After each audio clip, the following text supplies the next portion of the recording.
be open dialogue between your congressman and you.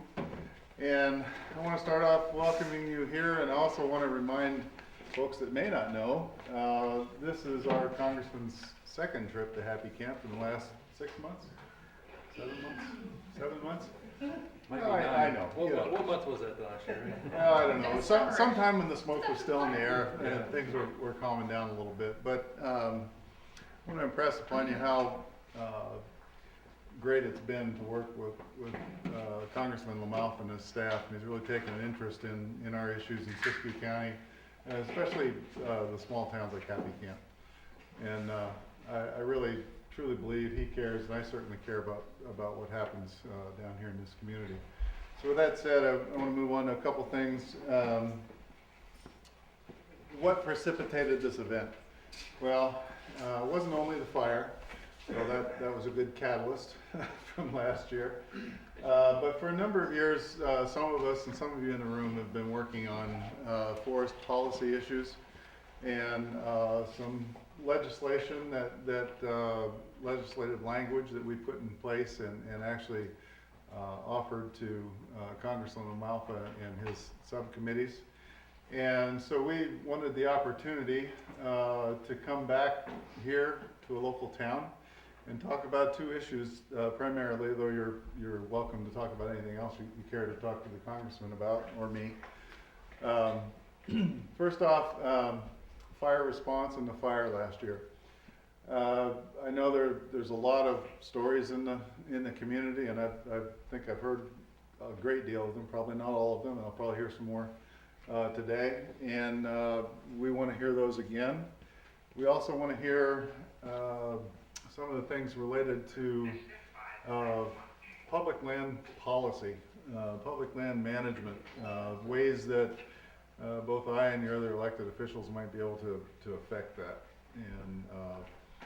and help our struggling communities. One of the things that I'm struck by as I work with some of my counterparts in Washington State and in Oregon is the towns like Happy Camp and the other small towns that are far off the beaten path, far from Interstate 5, have probably suffered the most in the past 2 decades of the Northwest Forest Plan.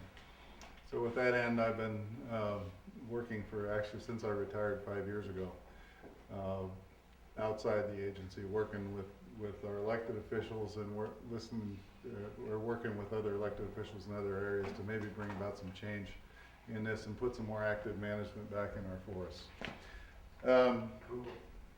With that said, I'm going to introduce our congressman, your congressman, Mr. Doug LaMalfa, and for those of you who don't know, he serves on the Agriculture Committee, and specifically the Commodity Exchange, Energy, and Credit Subcommittee, as well as the General Farm Commodities and Risk Management Subcommittee.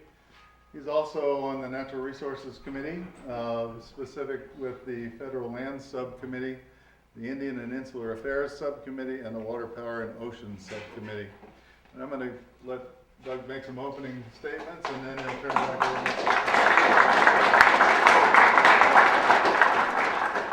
over. Well, good afternoon. How are you doing? I had to check my time zone here, you know. But glad to be with you here in Happy Camp, and you know, it's always a pleasure to get into the district, and including the far reaches of the district that aren't always, you may feel noticed sometimes and stuff. We certainly keep a lot of focus in my office on the needs of Siskiyou County, rural California, resource-based economies and areas of our state, as well as the nation, since we in Congress our job is to govern the entire country. So things that are good for Happy Camp, good for Siskiyou County, should be good for all of the West. And so we look to try and have that synergy and partnerships with other legislators. So as Supervisor Howe mentioned, by the way, I really appreciate his efforts and his partnership here and working on things to be better and more effective for you in your local area. Sitting on the Natural Resources Committee is something that really I've done all my legislative years. I was on the state legislature for 8 years in Sacramento, on that committee as well. And because so much of our area, these are key issues of the ability to mine, the ability to log, the ability to store water, and how that also affects agriculture and ranching. So I'm on the two right committees, I think, with ag and natural resources in Washington and previously in Sacramento too. So I'm a farmer in my real life down in Butte County, not far from Chico, just west of Oroville actually. Our family's been at that since 1931. We're raising the 5th generation. So I get the idea that, you know, this is not just a new thing for you with your resources and being part of a community that sees timber as a viable, or wants to see it as a viable part, where you've had logging families going back many generations, ranching families going back 6 generations even, sometimes in this general area. And things that, you know, we hear these words these days like sustainability. Well, what's more sustainable than what you all do in taking care of and the knowledge of the land, if allowed to do so? Because the practices we know these days, especially of how to log right, how to mine right, how to farm and ranch correctly, how to store water, it's not rocket science. And we need to be doing these things much more, because obviously with, you know, our previous trip up here, as we're coming in on the heels of a lot of smoke-filled skies and broken dreams and loss of life, loss of habitat, loss of wildlife. There's no really upside to the way the federal government is interacting with, None at all. with you all. Right, I'm with you. And I'm as frustrated by you as I can be from where I live. It's gotta be obviously more frustrating because you live in that backyard every day of it. But I am very dissatisfied with which the pace federal government or the state government with its old load of regulations is doing things to try and remedy the problems you have. And so being on that Natural Resources Committee, I hope we can do some positive work this year. We have a new chairman of the committee, and he's from Utah. He's been subject to a lot of national monuments happening in his yard too. And I'll just shoot from the hip on that. When you get a national monument, when you get a wilderness area, you get a designation like that, all that really ends up meaning for folks that live in the area is that it's going to be a hands-off approach to the use of those lands, or even the management of those lands. And they have to be managed. Maybe nature used to do it before mankind's involvement here, but nature had its ebb and flow of things too. There might be natural fires that would occur, but they did occur after 100 years of somebody putting the fires out. Therefore, you didn't have the proliferation of brush or the number of trees per acre, or all the proliferation we have of an over inventory of vegetation growing on those acres that are now causing its own drought in a way, competing for limited groundwater because you have way too many trees per acre. And then what you have is that the inability to go out and thin the way nature used to with a fire that would come in and knock the bottom off of here. You know, take the brush, take the small and dead stuff, but the big trees would go on because they had their own natural defense system for withstanding fire. Now it burns everything to a moonscape, pretty much. And it's because there's way too much inventory and we're not allowed to touch it. You know, it's just And backfires. and it doesn't, pardon? And backfires, that's why it burns so much. Well, that's a management issue. We'll get into that a little bit here too, on the managing the fire. So when you still hear, after, I was just talking to some folks earlier about a court decision, I think it was yesterday out of maybe Sacramento, where folks have diligently worked on a long-term plan for forest management, for habitat management like that, to put in place something they think that'll work, that'll make the environmental movement happy on the ability to log in limited areas. You know, I mean, they're already setting aside, in many cases, private lands, we'll leave this chunk, we won't even touch this chunk over here. The owl can have that. But this area over here, where there isn't so much owl action, these are the areas will do under a prescribed plan.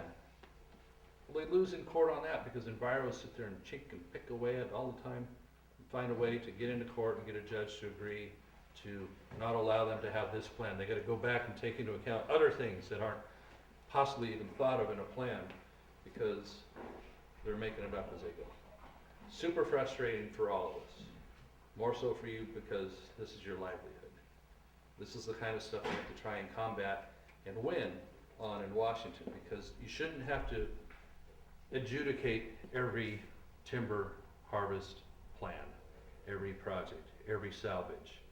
It shouldn't require these giant headstands of NEPA or CEQA to go out, especially salvage. I mean, that is beyond my comprehension. After a fire, when you have a limited window of time where salvage is really important to get the forest recovering again, and you have an ability with the value you still have in the timber that's still there after a fire, for maybe up to a year, get that value out of there. It helps pay for the regeneration of the forest by people. Instead, we get lawsuits. Oh, we can't go out onto Forest Service lands. You have a little better luck with private lands.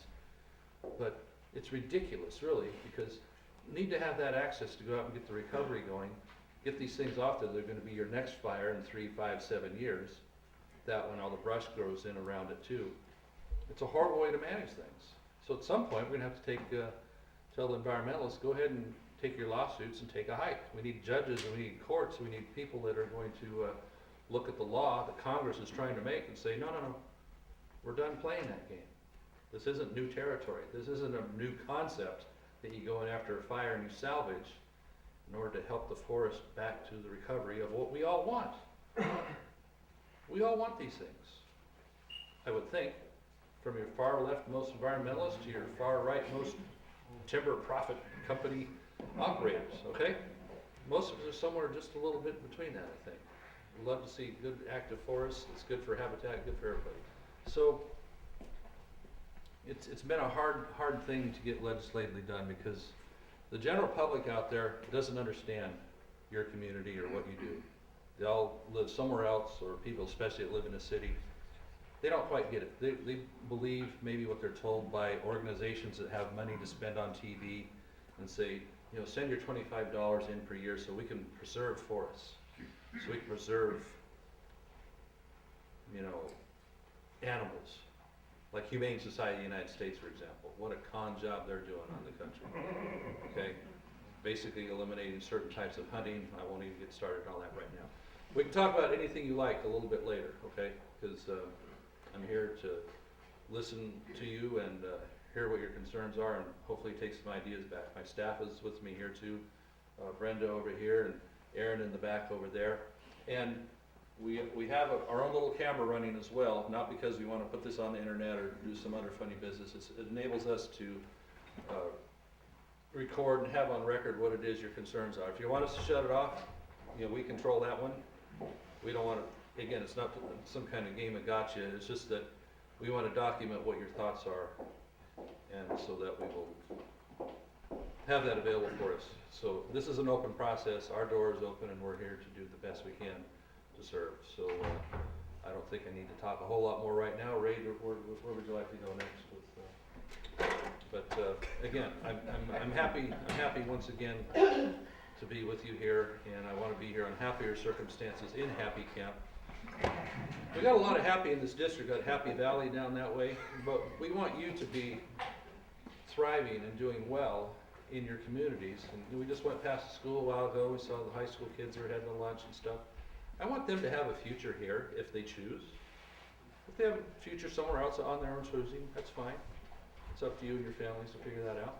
But if they want to have a life in this part of California, they need to have that option and not have it run out because somebody from somewhere else is going to sue the ability for you to make a living, whether it's mining, whether it's logging or farming or ranching. These are good things. I mentioned that word sustainability a while ago before I got probably angry. It's sustainable because we know what to do. We have prescriptions we follow on how you log, on how you do everything. And certainly have plenty of people looking over your shoulder to tell you how to do it. Many of them don't have an idea really how to do it, but we try to educate them before they get hired for another position after 2 years, and you have to educate the next guy. But I'm shooting a little too much from the hip here, but this is the truth, isn't it? Isn't what you go through, especially when you're trying to bring them up to speed. But that said, I'll turn it back to Ray here and look forward to more of your comments and questions you have later. Thank you all. Really appreciate you being here and you having us. Thank you.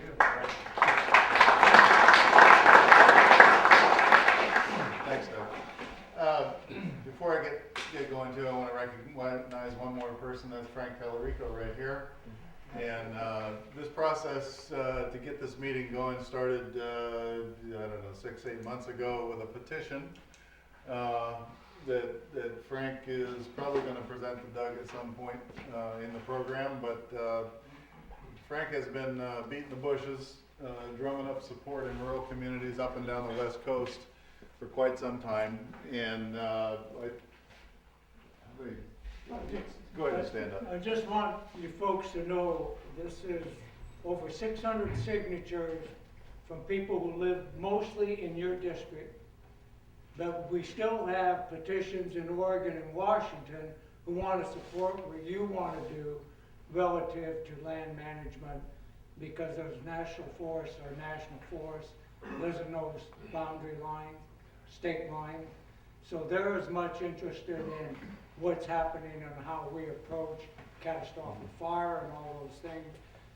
So at the end of May, there'll probably be 2 times more than this, but this is 600 signatures just around your community, around Wairika, down in Chico and so forth, of people who say, Doug, take the message back to Washington that we need to get some management on our forest lands.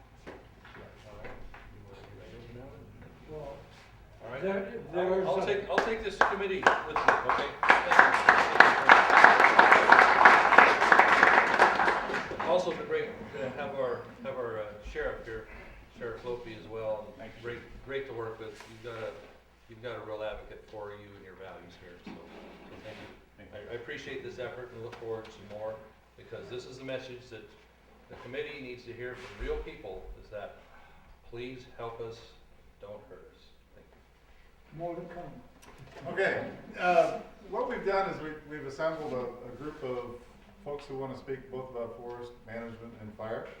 And no special order here. Frank and I just put together a few folks who have maybe some unique stories to tell, and also they were asked to prepare maybe a paper if they wanted to submit to Doug, that he could take that back to Washington, D.C. as well. I'm going to start down this list. There's only about a half a dozen of you, and then we'll open it up to anybody who wants to talk. And we're here till 3 o'clock, so we've got plenty of time. And again, I appreciate you being here. I appreciate your patience in this, but this is really important for us to directly send our important messages directly to Washington, D.C. And so the first on my list is Terry Silvestro, or somebody from Fruit Growers. I'm not sure you guys, and I'm going to ask you maybe to come up here with us, Terry, if you could. He gave me the finger. It was this one. So you want me to speak first? Sure. All right. Sure. Okay. I've never been at a loss of words, but I know. Well, basically, I want to thank Doug for coming up here and lending this year. I think we've got a real advocate. And I was asked to speak basically on the impacts of the 2014 fire season. And Why not be comfortable? and so basically, I don't want to take time up, from the people of Happy Camp, because I think the real issues are for you folks down here. But with that being said, Fruit Growers Supply Company suffered the worst fire losses in company history. We've been in business up near Hilt since 1907. We lost 13,400 some acres on the Beaver Fire. We lost 18,000 acres nearly at the Eiler Fire down by Bernie. We lost another 650 to 700 acres on the Little Deer Fire last year, for a total of a little over 32,000 acres. and 200 million board feet. You know, at about 4,500 feet per load for a truckload of logs, you can do the math. It's, you know, 40 or 50,000 loads of logs. What's the value in dollars? Yeah. You know, I was asked that number a while back, and it's a tremendous amount of money. I don't have that calculated, and if I did the math in my head, I'd be wrong. But, you know, all three fires, you know, originated on timberland, on Forest Service protection land. The Eiler fire started in a Thousand Lakes wilderness area. The Little Deer fire started at Little Deer Mountain out by Grass Lake, and the Beaver fire started in a checkerboard ownership near our property lines on Forest Service land as well. We happen to have a logging crew at the location within about 1,000 feet of where the fire originated when the lightning struck. And you know, they took action. They jumped on their dozers. They went and tried to put a line around it. It was 3 or 4 o'clock in the afternoon. And then when the Forest Service incident commander showed up, I mean, they were making a valiant effort to try to put a line around it, but the fire kept jumping their dozer line, and they had to abandon things until nightfall.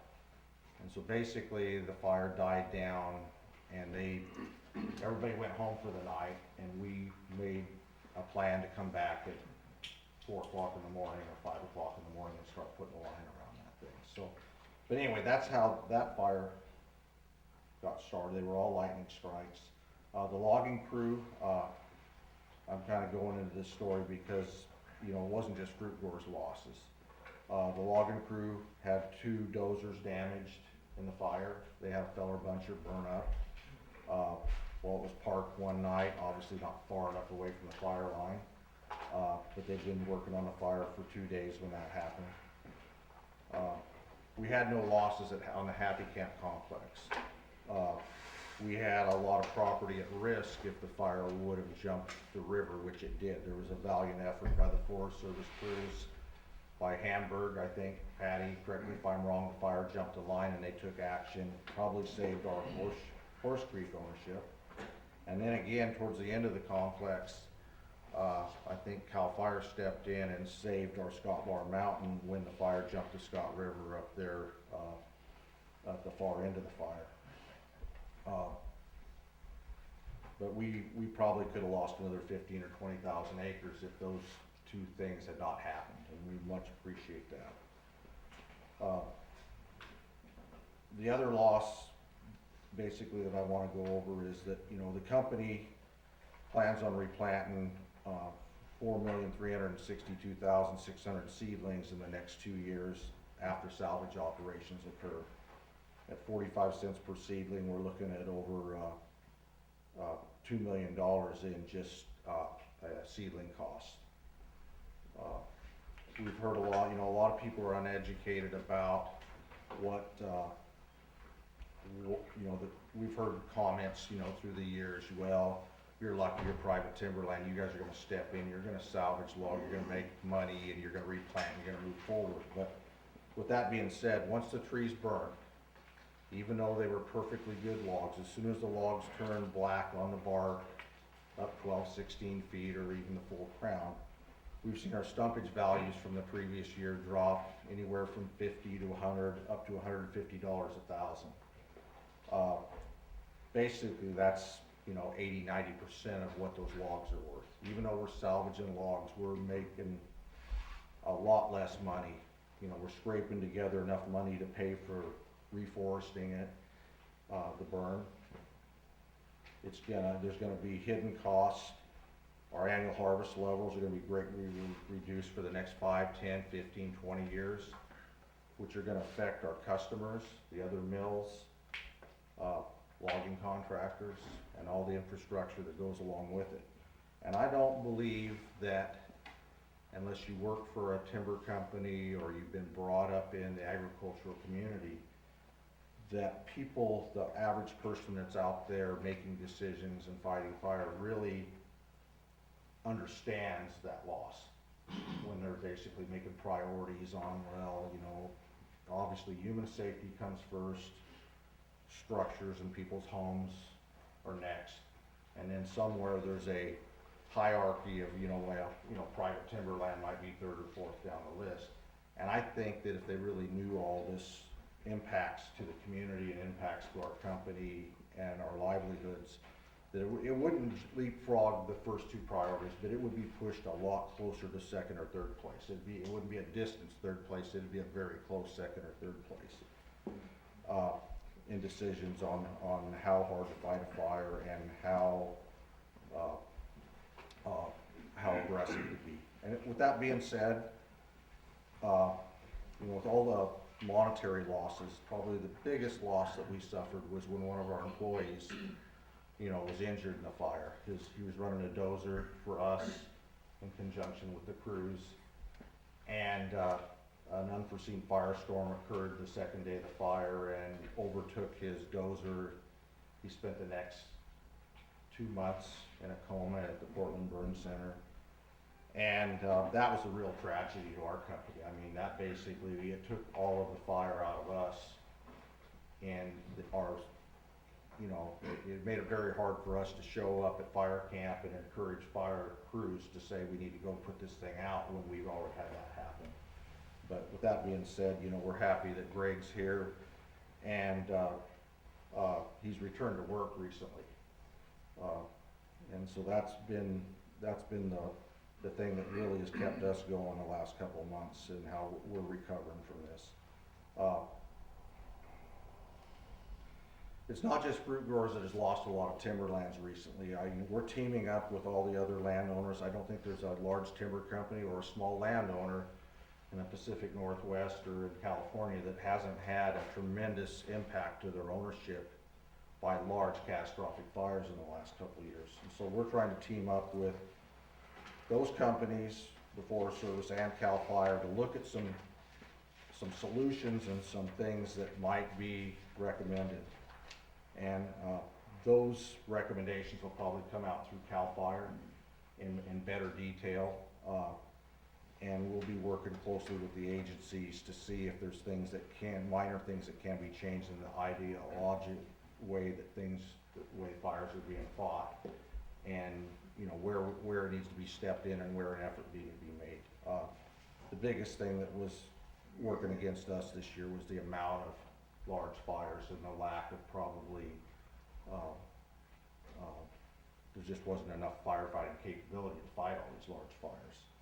But that brings me to another point, that these fires all started small, you know, at one point in time or another. And I think there just needs to be concise effort to try to get together with agencies and make sure that there's enough fire crews locally to snuff these lightning strikes out and dump water on with helicopters, so that very few of them get big.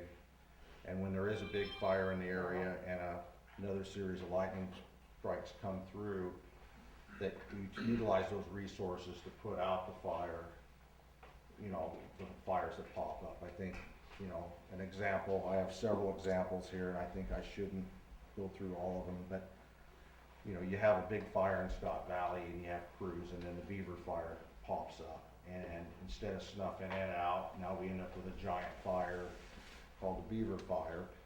And then it's so big and overwhelming and sucks up all the resources that then when another lightning storm comes through and you get a few fires popped up near Happy Camp, and there was no fires at Happy Camp during the Beaver fire, but about the time it ended, these fires popped up, and the next thing you know, those small fires weren't put out, and you end up with the biggest fire of the whole county being the Happy Camp complex. And I don't know what the real answer is, but I believe that small fires should be snuffed out, even at the expense of when you have an Oregon Gulch or Eiler fire going at burning. You know, We'd all have to agree with that one. But Yeah. fires out when they're small. yeah, and I know that that's a big job, and I don't have the solution to that. There's people that are, anyway, moving on to some ideas that I think we've come up with is, we're gonna request that landowners be included as a resource in incident teams. And we were. I think timber products and fruit growers were welcomed into their team. But I think, you know, we've already started a discussion with the agencies that we need to be in on the meetings that where the actual what's gonna be done tomorrow is talked about, instead of showing up at the meetings where the crews are all scattering and saying this is what we're gonna do for the day, because we were left standing there saying, well, what do you mean you're not listening to what we had to say? Well, we're sorry, we're already been briefed, the plan's already in writing, and this is what we're gonna do, regardless of how good your idea might be. The next thing that I'll go into is that CAL FIRE is the agency in charge of protecting private timberlands. But through MOUs, there is portions of private timberlands that are closer to Forest Service lands and more close in proximity to their lands. Because there's fire stations downriver, Forest Service is in charge of protecting our timberlands from, say, Lumgrave Creek all the way to Happy Camp, because it's basically a national forest area, and CAL FIRE doesn't have engine stations, you know, down the Highway 96 corridor.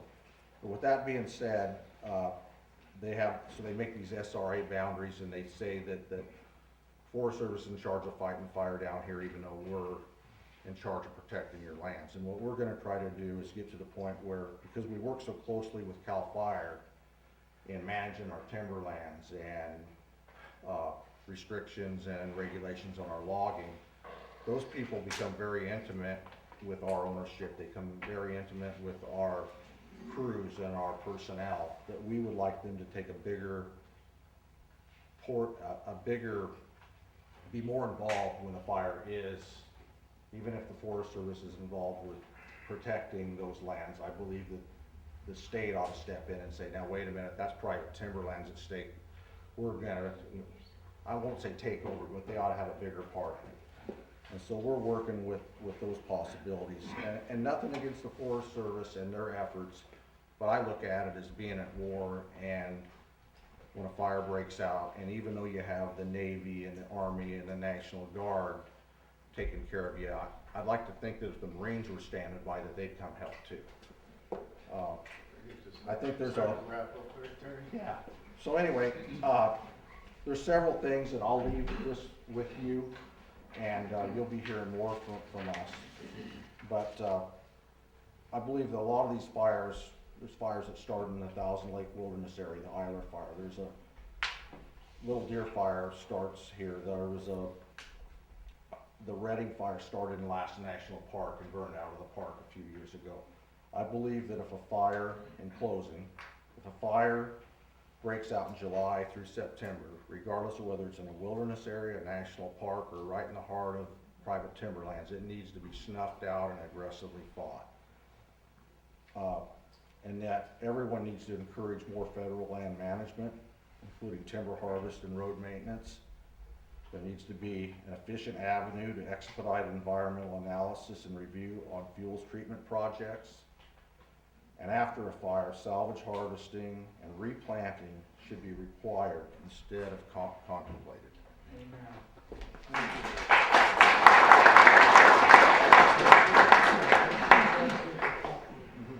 Okay, next on my list, I'm gonna ask you to try and keep to 5 minutes, please, is Tristan Allen.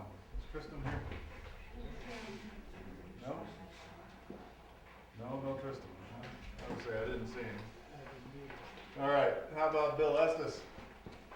Bill Estes is here representing, well, I know you're not a pastor, well, you are a pastor today, but you're not being a pastor today. You're representing the fire station. The Happy Camp Fire Protection District, and we have a coordination group that this is kind of compiled, and this is mostly about the Happy Camp complex fire.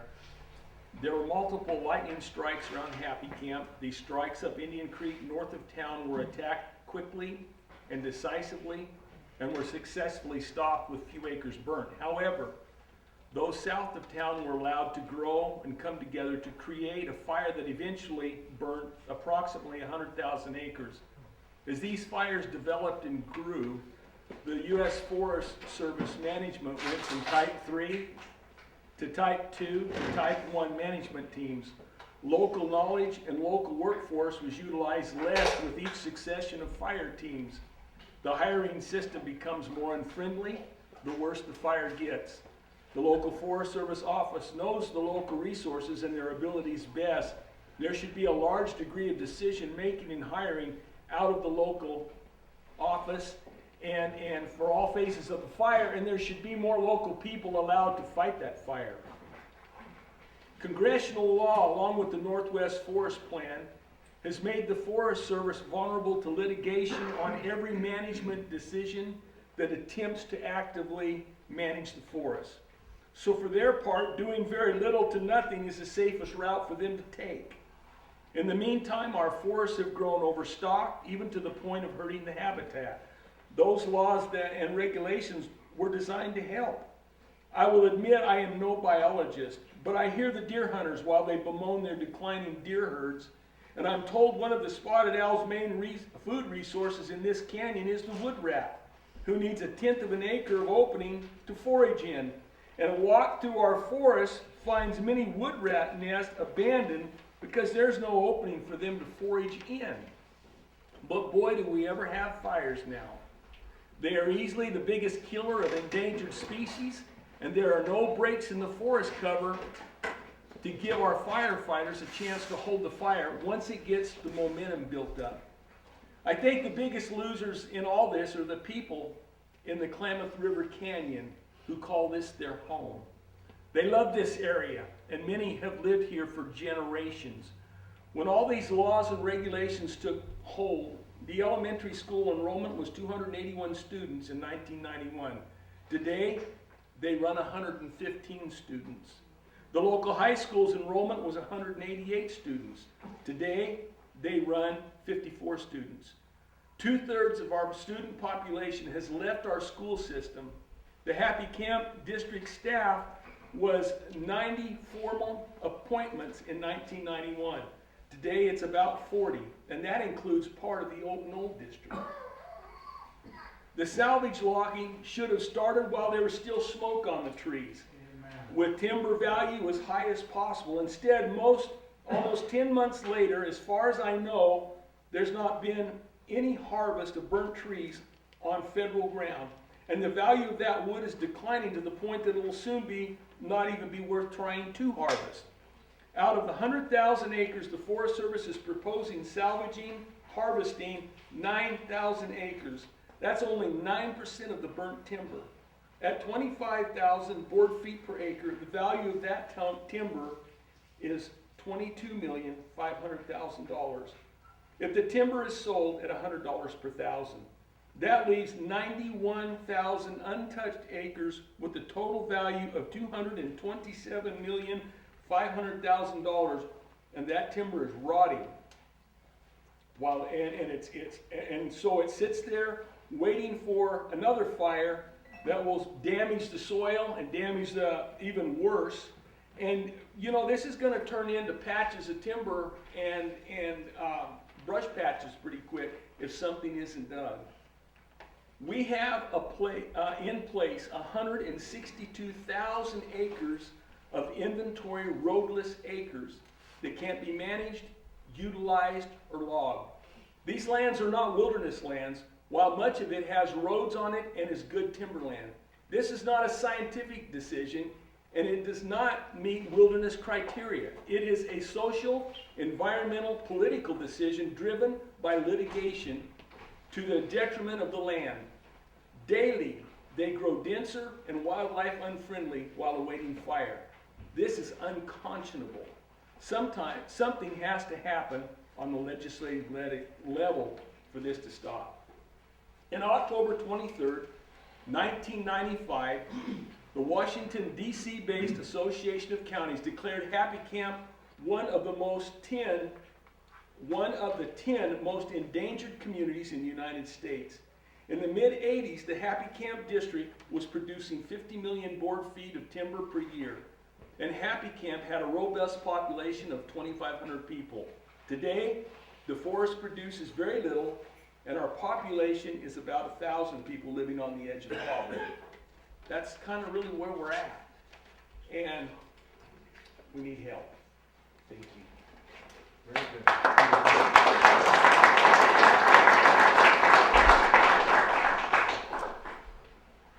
Jerry Snyder.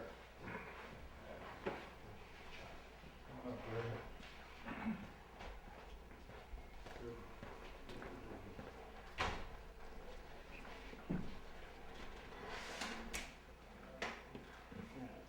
When I wrote this letter, it was back at the end of December, and I was writing to express my concerns about the management of the Happy Camp Complex fire. I've lived in Happy Camp for many years, and my partner's life, we've lived in the town for many generations. The piece of property we own has been in our family for over 100 years. When the Happy Camp fire started, there were several small fires that caused an enlightening area. Most fires quickly extinguished. However, one was not. It was a single tree. It was next to the road. The fire stayed there in the tree for 2 days. At one time, a local contractor offered to put the fire out. A ranger, Tom Nuts, told him no, let it burn, we are monitoring it. Why would a forest ranger choose to monitor the fire in Happy Camp when we're in the middle of the worst drought we've had in 500 years? The qualified contractor was available to put it out. Monitoring a fire under these conditions defies all common sense. As a result, the fire blew up, burned 30 miles along the Klamath River, combined with other small lightning fires and backfires. By the time the fire reached 97% containment, it covered 134,000 acres. An estimated 2 billion board feet and a cost of $87.3 million. With an average cost of this timber, estimated at the time of the writing, $500 a thousand, added another $1 billion to the cost. You had forest rehabilitation costs on total fire could easily top $1.2 billion. This was huge because all the ranger wanted to do was monitor the fire. In my opinion, the ranger should be accountable for his actions and should be fired, perhaps even prosecuted for gross negligence. Not only did he refuse to let the contractor put the fire out, he ignored the community input regarding fire preventions.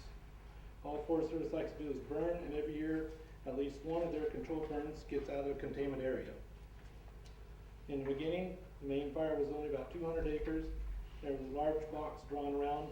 The Forest Service said everything in the box would burn when the fire was out.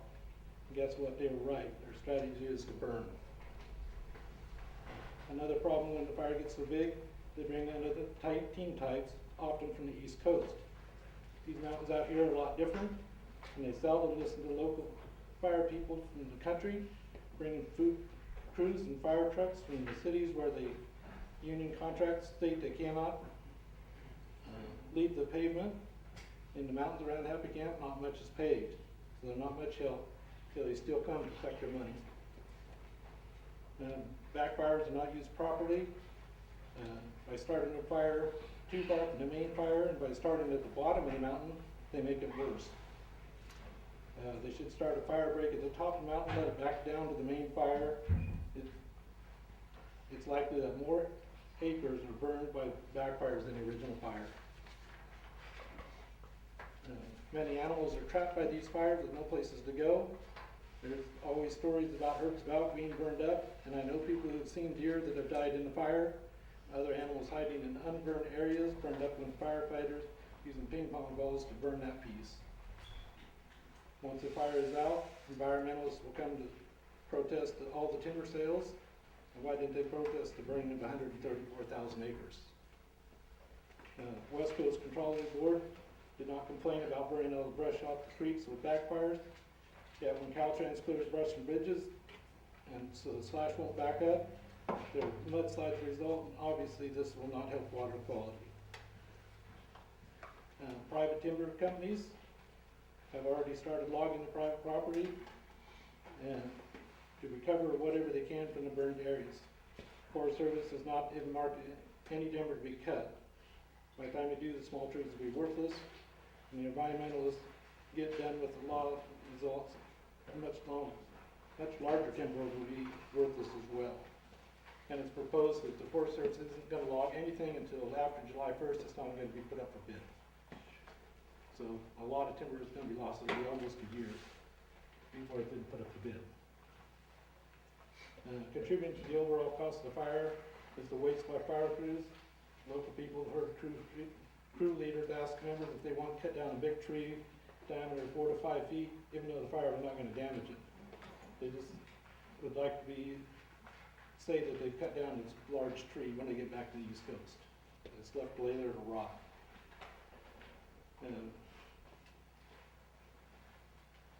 People I know have found hand tools, including shovels, clouds that were left behind.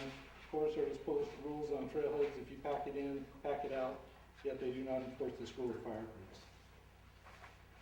That's all I got.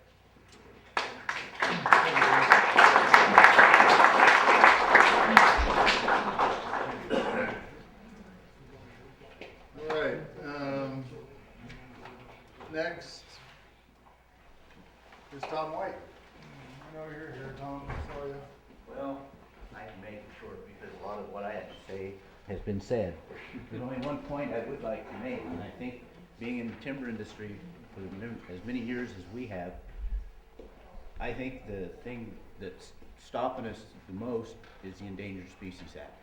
And until we can get some change in that, I think we're gonna sit around here and yell at each other and spit and throw rocks and do whatever we want, but I don't see where we're gonna move anywhere without the Endangered Species Act being something done with it. And I think that's where you come in. That's all I have. Randy Holgren, World Forest Products.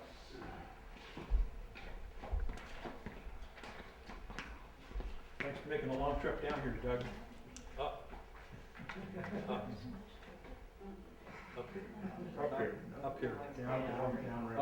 He went up in that, yeah. Is that a full, I came down, you came up.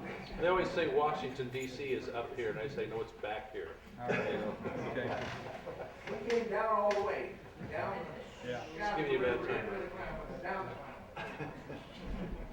Or for Roseburg Forest Products, they have a mill in Weed. It's owned by the Ford family, by Alan and Cheryl Ford, kids and grandkids.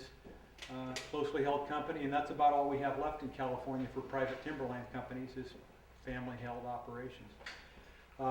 We employ about 175 people in Weed, California, and as you know, just recently in September, we had a pretty large fire that impacted our community.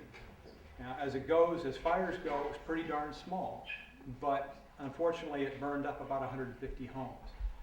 The effect on these people and on the city itself is just incalculable. And that's not to diminish at all what has happened around here. But to frame the whole thing in perspective, in 2014, California lost about 550,000 acres of timberland. About 81% of that was federal. And so what do you do with that? The good news is that out of that 550,000 acres, it was about 112,000 acres less than what the average had been over the last couple of years. So it's kind of a good news, bad news deal. Unfortunately, the amount of land that was lost is about 41% bigger than the entire city of Los Angeles. That's just 1 year.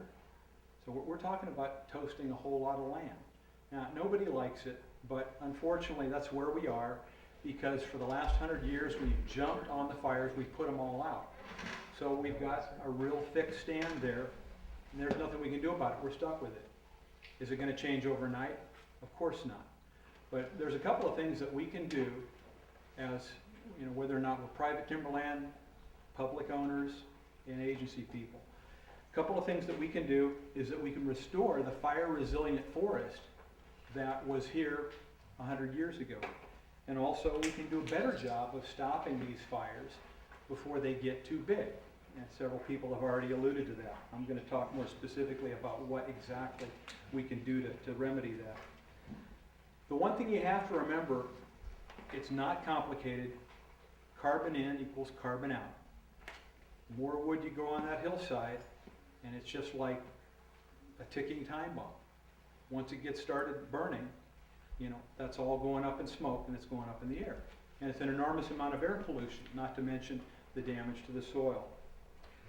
So we can do that through thinning, which we know how to do, and a lot of the forestry professionals with the Forest Service know how to do. That's one very important thing we can do. Now, you don't have to cut all the trees, believe it or not. There's just, you can do thinning, you can do biomass thinning, and instead, by reducing the amount of carbon, when the fire does start, it's not going to take off and totally toast the whole hillside. Chances are, Forest Service, CAL FIRE, whoever can jump right on it and get it knocked down. In addition, the amount of air pollution that you're going to get, I mean, I don't need to tell you what it's like in the summertime when you got a fire here. It's pretty doggone bad. But we spend so much money buying carbon offsets with putting catalytic converters on cars, doing all manner of things on chainsaws and lawnmowers, and then yet we let 155,000 acres burn up. It's backwards. But we can change that if we start restoring fire resilient ecosystem. The other thing that we can do is there's an unfortunate artifact in the way that the federal agencies have to fight fires. If anything at all goes wrong, you as a forest supervisor or even as a crew boss, you can be held personally liable. You can lose your house, you can lose your paycheck, you can lose your job. And so frankly, is anybody going to put their house and their livelihood at risk if they can be held personally liable? I'm sorry, I can't say that I might not act the same way. So if you can get rid of that personal liability attribute that plagues the federal fire suppression people, just like soldiers, policemen, or firemen, they don't have personal liability. And so the people that suppress the fires for federal agencies need to have that protection as well. It's only fair. They don't want to burn up anything more than we do. So it's a big complicated issue. I appreciate everybody's understanding, and you know, the folks that show up in the green trucks, whether it's a green truck or a red truck, I've been on fires and they both bust their butt to get the fire put out. So with those two things, resilient fire ecosystems and also reducing the personal liability of the agency firefighters, those two things will go a long way toward remedying the situation. Thank you.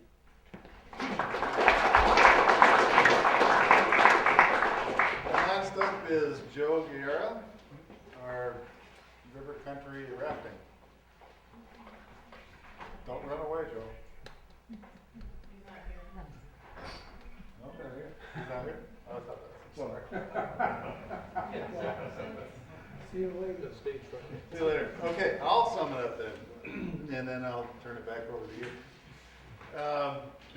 Couple things I wanted to bring out is that, and I'm going to give this packet to my congressman. It's something that I've authored and been a part of over the last 4 years. But a couple of things I want to bring to your attention that haven't been said, may get said later. But things to remind us of how important the industry is to Siskiyou County is that these tax receipts off these timber sales that some in the news today are saying, you know, the timber companies are cutting a fat hog off of all of us here and off public lands, and they should be ashamed of what they do, and we shouldn't do any salvage. Well, the truth of the matter is 25% of those receipts off public land come back to the county. And they pay for the services that we all enjoy here in Siskiyou County, including our schools and our roads in particular, but they also multiply their way through the county revenue and through our businesses. And in Siskiyou County alone, the studies that we have locally here is every dollar spent in timber in Siskiyou County has a 5 times multiplier effect in our economy. So you can see that at once in the 80s where we had $8.5 million in receipts coming back to the county, multiply that times 5 in this county, and you can see the huge loss we've suffered economically as a community, which continues to place us about number 55 out of 57 counties in California. I remember the heyday of Siskiyou County when we were actually number 1 as a revenue generating county in the state of California. And now we're all the way down at the bottom. And it's solely because of our collapse of our timber industry. The other thing to keep in mind is 63% of all lands in Siskiyou County are owned by the federal government, for which there is no tax base for those federal properties, and the only tax base we have off them is harvest. The unemployment rate in Siskiyou County, it has held pretty steady at 18.7%. That ranks us 50th of 57 counties in the state. It locally, I can tell you that Happy Camp officially, towns like it are right in the neighborhood of 22%, but my friend John Lope tells me the real unemployment rate here is 30 to 40%. Or more. Or more, I know. To me, living in this great nation we live in, that's unconscionable. When we have these lands right adjacent to our communities that are just held away from us and kept us from being able to make a living. And I'm not placing blame over here on this side of the aisle. I mean, there's a whole host of laws and litigation and people outside this room that want to keep us in this state, and they're pretty good at it, truthfully. Ray, excuse me, that doesn't take into account either the substance abuse that is rampant here. No, and that's the next thing that I was going to mention. In Siskiyou County, we are right at the very bottom of all counties in the state on drug abuse, alcohol abuse, domestic violence, child abuse. We are 57 in some of those categories, and we are largely every one of those categories below 55 as our ranking. That's not a ranking I'm too proud of, and it's not one that we should sit idly by and accept. You know, we're better than that, and we know we are. So with that said, a couple of things in context here. Many have said this. I'm going to say it one more time a different way. In that we have lots of issues. Endangered Species Act is certainly one of them. And it's probably the paramount issue.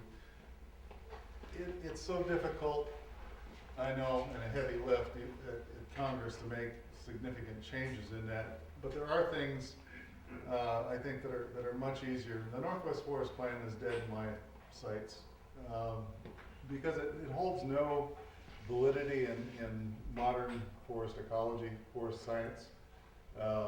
It was predicated on a grand compromise that never happened.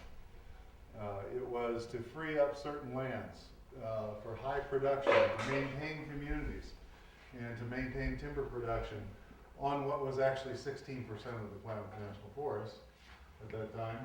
However, the litigants that it was supposed to appease never stopped litigating, and it was never accepted.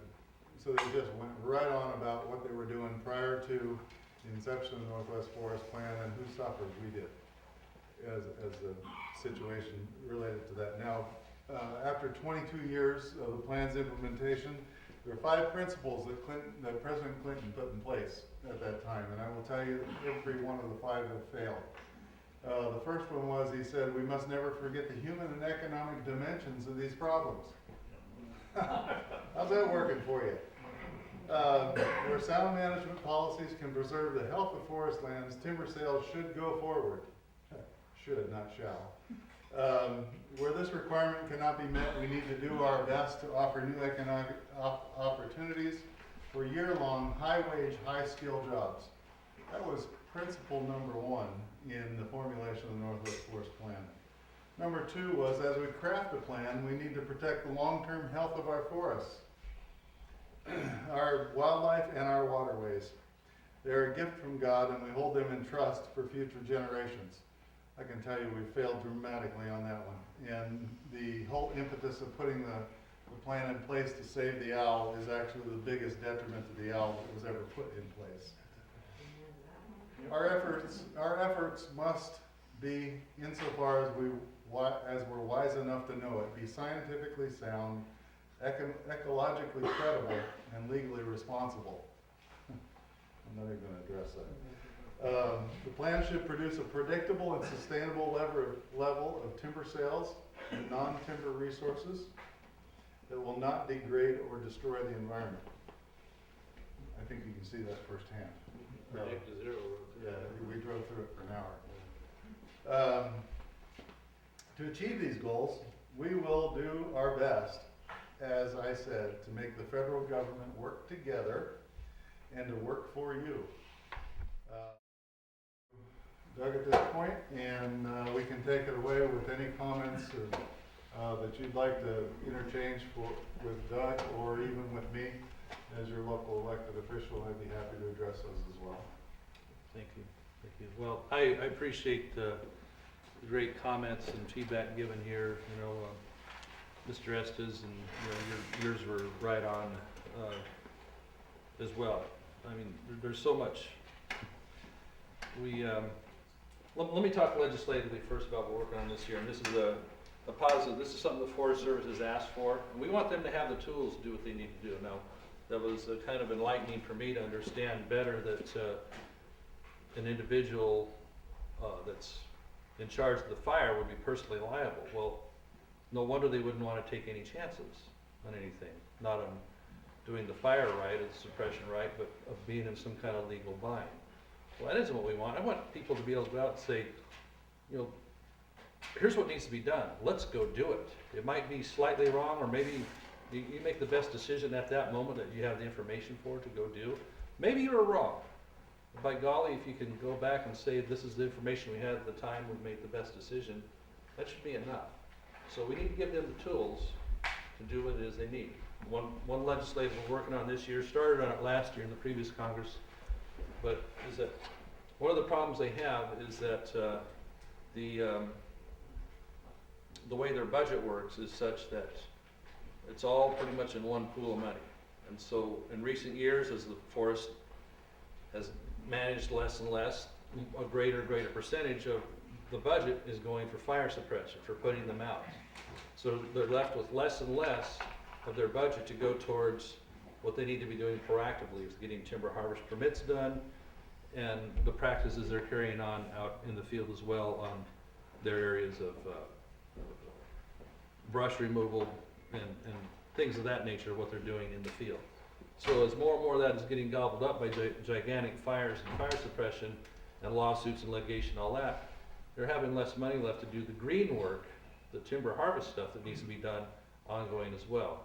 So in Congress, we're going to address that legislatively, say, look, we'll keep your funding for your day-to-day, year-to-year work in one category, and then be sure that we're doing the emergency funding, suppression funding in a separate pool over here, so it doesn't keep eating into that. We think that's one good thing we can do on that as well. But also, these are your tax dollars we're talking about too. So I have frustration with when we have certain areas of the Forest Service that are seeking to purchase more land farther down the line here in other parts of California, around the West. What business does the federal government have of owning even more land, whether it's parks, Forest Service, or any other aspect, with your tax dollars that they can't manage now? So we'll work vehemently to stop additional funding going towards that, because the funding they have should be going towards the management, shouldn't it? So we're going to be very, very adamant about that portion as well. ESA fix. That's kind of the holy grail of why I would even be on the committee, is that we really know that the root of so many of our problems lies that the Endangered Species Act has morphed into something completely other than intended when it was passed back in 1973, signed by Republican President Richard Nixon, and a lot of Republican support. Not to get political here, but the times have changed politically on the issue of something that was originally designed to save the bald eagle and things like that. Now we're down to counting elderberry bushes down in the valley. And anywhere where a species that is possibly endangered or threatened might land and hang out overnight, it's gone so far now we're protecting potential habitat that doesn't even have a species in it, due to the interpretation of a court or it's just easier to go along and get along with the person wearing the badge that says you have to do this now this way, and go to court if you want to try and beat that. And we know that private people don't have the resources, the time, the patience, or the heart condition to keep fighting years and years to hold on to what they have. That's why us representatives have to be trying to do that job. ESA fix, ESA change, be extremely difficult because of the politics around it. All you have to have is a few ads on TV by, you name it, World Wildlife Foundation, NRDC, and they can completely freak out all the people in the cities that vote and vote in the people that keep these policies in place that keep choking us down in rural California, rural America. And so we have to be very measured in how we go about with ESA tweaks, fixes, whatever, because ultimately I'm about winning. Not about making a political statement, not about sending out a press release so you all be impressed with what I'm saying or what we're doing. We have to win on this. So it might be incremental, it might be maybe not all we want one day at one time, but look where we're at. A lot of this stuff has happened to us over many years because you know what? We're good people, we go to work, we do our jobs, make sure kids get to school, pay our taxes, vote every 2 years. It turns out not to be enough because you have people that are paid with our tax dollars to work against us all the time that are parts of these organizations that even pull down tax dollars to go out and buy land and then sell it back to the government later at a profit. That's part of this forest buy-up stuff that they're talking about farther down. The fires of 2008, I still remember. You know, we're talking about the air pollution. We're talking about what it really is like in the community. You're right here in the middle of it. You've had air quality problems here or down in Trinity County, whatever. Where it's so bad you don't even get to send your kids outside or yourself go outside during the summer when it's going on. What kind of life is that? I mean, look at these photographs right here. I hope I can get this blown up and use this. You can't see it from here really, but here's a sign that says Happy Camp, you know, the main drag right there. And this giant fire on the mountain here. And that's pretty ominous to me. That's pretty scary looking. A poster of this would be a really good thing to use in any kind of a speech because people in the city, people on the East Coast or wetter areas, they don't understand what it is that we're dealing with. I mean, coming down the side of the mountain, that's nightmare stuff right there, okay? So 2008, the air quality was so bad during the big hot summer fires that even affected Sacramento, where we were down in the state capitol. It was brown most of the summer in Sacramento. Get my colleagues on the Natural Resources Committee. See that out there? There's your forest practices legislation right there. I was actually able to pass one of the few in the last 20 or 30 years positive pieces of forest legislation to make it a little easier for thinning and doing easier to do it without a really comprehensive timber harvest plan. And Assemblyman Dolly was able to renew and update that legislation here recently as well. So we're really glad we have made one thrust in that direction. So I'm glad to have had some success in the past about that. But here we are. When the gentleman talked about carbon here, carbon sequestration, that's one of the terms used. A piece of wood is a holder of carbon. You turn that into this paneling, a piece of furniture, a baseball bat. Now baseball season's going here again. Good things like that. As he said, when it goes up, carbon right back in the air. So if we're all freaked out about carbon in this society these days, why aren't we doing things to keep the carbon where it's supposed to be? In an end product that is useful to people and a live forest that's continuing to grab and sequester more. That'd be a positive thing, wouldn't it? So we do all these measures in our society to fight this little bit of carbon here and there, and then it all goes up in one giant fire. Kind of like what we're doing around this drought here, where you go to a restaurant, and, oh, may I please have a glass of water now? You have to ask for water as part of the mandate to save water. Okay, that makes sense, right? But, well, can I have another glass, please? Your family is sitting there at a restaurant. You might save 2 quarts of water at your meal there after you've begged for it practically.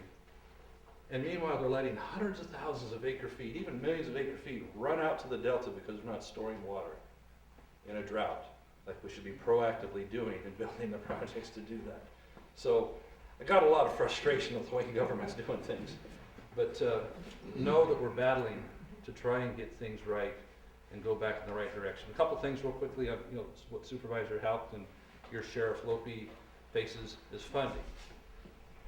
Now, we have two different forms of funding that are supposed to come back from federal government to local areas. PILT, payment in lieu of taxes, that means because the federal government owns, was it 63% of the land? 63. Almost 2/3 of your county is owned by government. So that means no tax base is generated except for what might come off that land, via the timber receipts, or maybe what some might come from mining or from raising this and that. But when that's all tied up, that payment in lieu of taxes is supposed to flow from the government to you to make up for your inability to use the land. That's what that's supposed to be for, to help run local government things. So they fight for that. We fight for it in DC, and they fight against it. Oh, that's just a handout to you local rural people. It's not a handout. We didn't ask for this situation. Same thing goes with another fund called Secure Rural Schools. That one's in place in replacement of timber economy.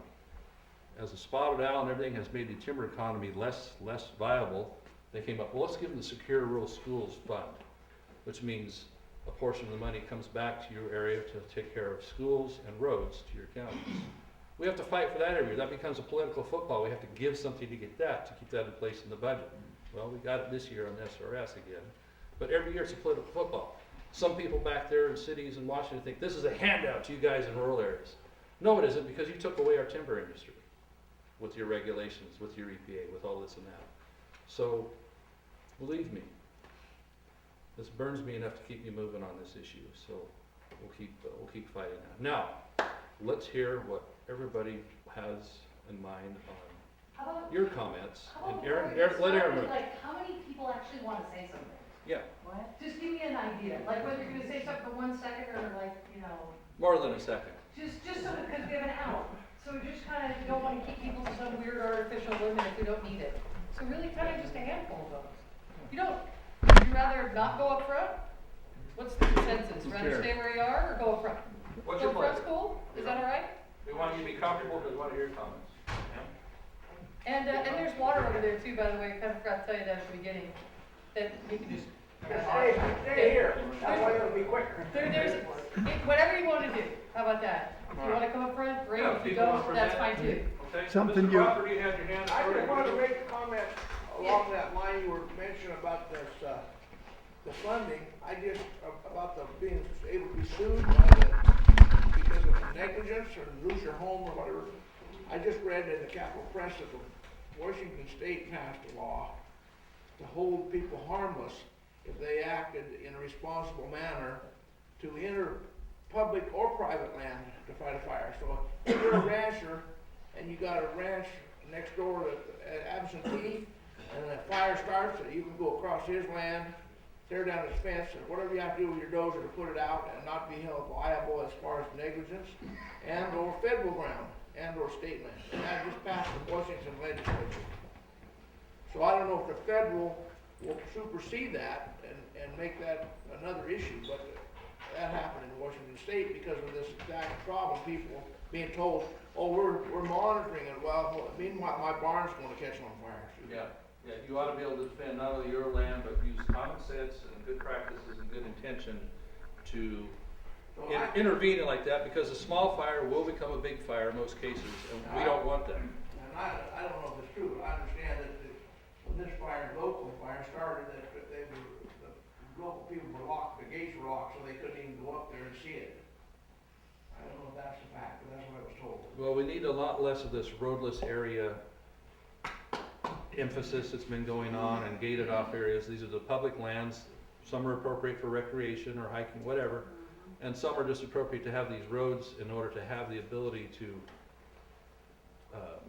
responsibly log or have the ability to go in and suppress fire when needed. It's ridiculous that we're going down this path. So who's next? Ma'am? This is just short. This is a personal thing. Our homeowners insurance doubled because of the fire. Just this in the last year? Yes, in December, when it was renewed. And they said if you ever drop it, we will not reinstate it. And I've tried, I don't know how many insurance companies, and we're number 12. It's been upped So we're the very worst as far as being insured. Did you try the idea that since everything's burned around you, you can't burn again? I should have. I don't mean to be funny, it's just, that's another important note. Here's another real effect on real people. Thank you. I was affected mainly by the Beaver fire, but also saw some things with the Happy Camp complex. On the Beaver fire, I repeatedly saw many fire lines being put in across through manzanita patches, okay? One dozer blade wide. One wide. When a manzanita patch is taller than you are, will throw a flame length of at least 12 feet, an 8-foot wide break from a dozer is not gonna do anything. Who's in charge of the dozers? Forest Service. Now, in the Beaver fire, we had, Forest Service was in charge of putting out the forest fire, and CDF and civil firefighters were in charge of protecting the structures. CDF and the fire and the civil firefighters did an excellent job. They fulfilled their mission, with the exception of a dog house that was buried by blackberry bushes. They didn't know it was there. And in the very end, we lost some structures up by me. But over and over and over again, they would come and inform us what they were gonna do, and here's the fire line, and we're gonna stop it here, and don't worry, it'll never get to your place. Well, it came within 3/4 of a mile of my place. And it wasn't the Forest Service that put it out, it was God. Because it rained, and it rained well in a time when we don't normally get rain in this area. Wow. But the point is that they continue to make mid-slope fire breaks that were only one dozer wide and said, oh, this is our historic effort, you know. They were not practicing best firefighting practices. What they were not, from all the evidence, they were not trying to suppress the fire. They were trying to manage it. In order, we had a fire line up on Christmas Tree Ridge, and they held it there. Okay, they said we have to hold it here. But all the other fire lines, they didn't say we have to. They just said we're going to try. In that regard, when CDF and civil firefighters came to protect our properties, I know it when they finally decided they're going to come to my place and protect my house.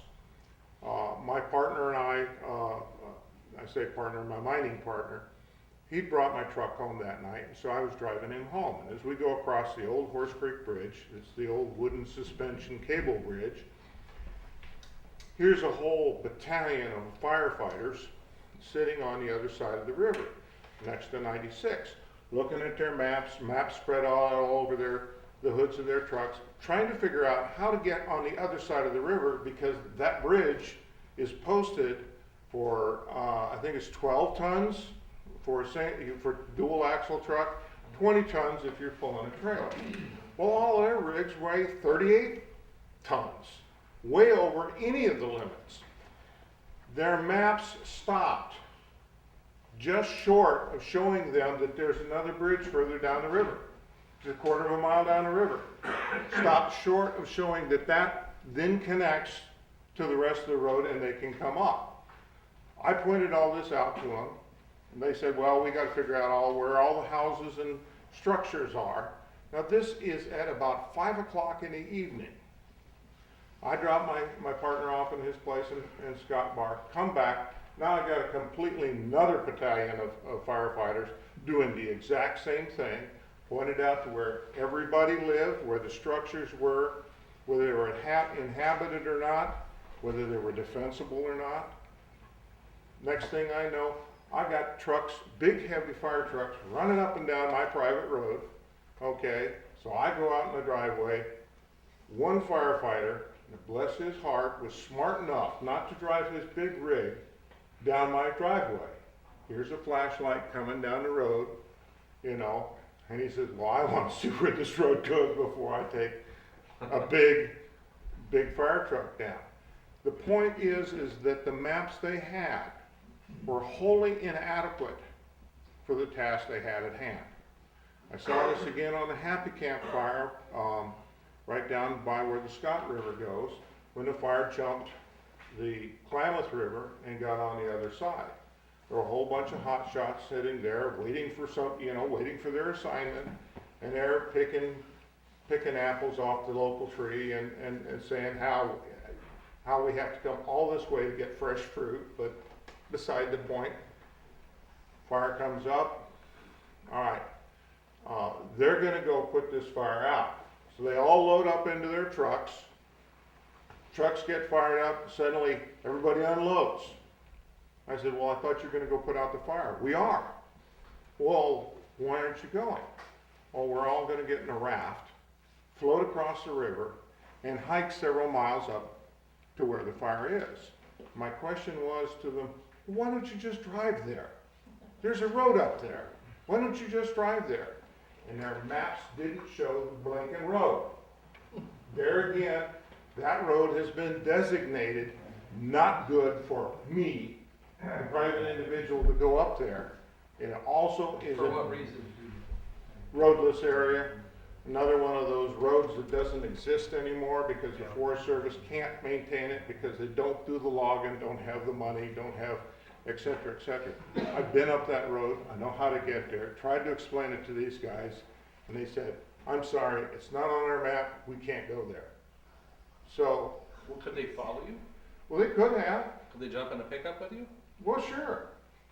The point is, they were prohibited from going there because it wasn't on their map. Forest Service reps, would you, I don't mean to put you in any kind of time, would go out constructive, or do you feel hamstrung by rules from Washington or rules from higher up someplace to be able to use the local input, the people, the guys and gals that know this stuff, or, does Congress need to provide something legislatively? Would you wanna jump in on that a little bit, or? Not at all, not at all, and we welcome local input, and we wanna get better at it. We wanna, be able to engage and get better local information and use that in our operations. How do we get ahead of that curve instead of an emergency situation, you're having to move fast, look at a map, we can't trust what you say because it's not on our map. What do we do to get ahead of that in order to? I'm not really sure about the map piece of it, but, one of the really, key, tools that we love engaging with are the local fire safe councils. Mike talked a little bit about, where are the structures, which ones are habited, where there's some older people maybe that are more frail, that are gonna need some more help and that kind of stuff. And so that, that's the kind of thing that we, that information that we get from local fire safe councils, immediately at the start of things. Well, here's an interesting point about that. After I marked on their map where the structures were and made note that this one is uninhabited and indefensible.